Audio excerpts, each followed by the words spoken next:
And he's an old father with young kids, as I am. He said both of us will be very healthy 100-year-old men. And I plan to be that very healthy 100-year-old person by lifting these weights and eating all these vegetables. You know, I've been there and I don't want to go back. So vegetables and pumping iron and drink water. And I haven't fudged. I think I had more motivation than you. I have not had a drink of alcohol or a bite of sugar or a bite of starch since I started 8 months ago, and I'm very, very proud of it. And I plan to continue it for a very long time. Obviously, you could tell Mike's very enthusiastic, right? I think all of us are enthusiastic, but does anybody have a specific question to either Mike or Vivian? I was just wondering, you said you don't eat any sugar or starch. Do you mean literally no sugar and no starch?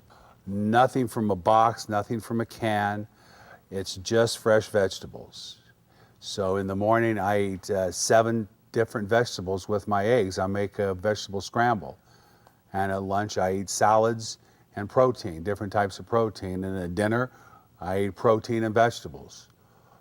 There will be, you know, when I look on the back, and I drink whole organic milk. Whole organic dairy is part of the Tempus program. If you look on the back of the carton, there's 3 or 4 grams of sugar in whole milk.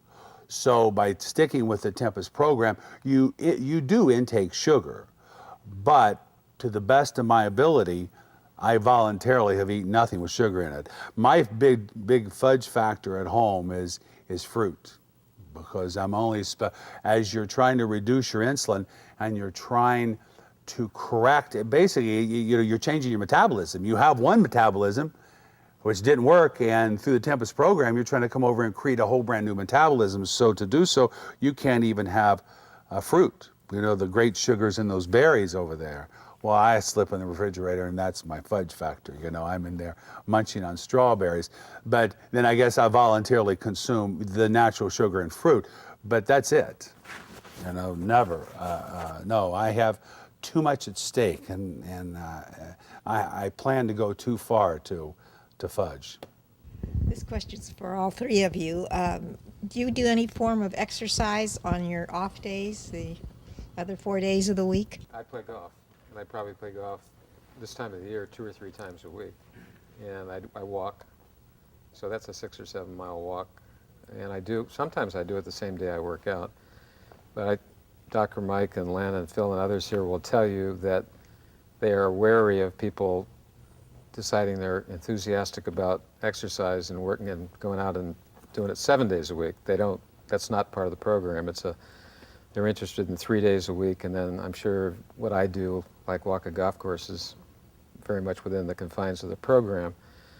But there is a very happy balance, and one of the things, if you put an hour of intensive exercise in, as you are required to here, your body does need some time to restore itself. Again, I'm not one of these people that's here, you know, the same time Monday, Wednesday, and Friday. In fact, I think I'm here this week 2 days in a row because I want to do 3 days, and I just couldn't fit it in on a couple of other days. So there's a certain tolerance level for irregularity, but 3 days a week is important. And I think the other stuff is like playing golf or tennis, if you do that or whatever, probably is additive. Yeah.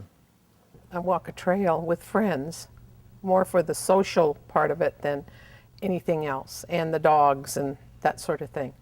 But it's still a walk. How often a week do you do that? I haven't been able to go very often, but I try to go twice a week.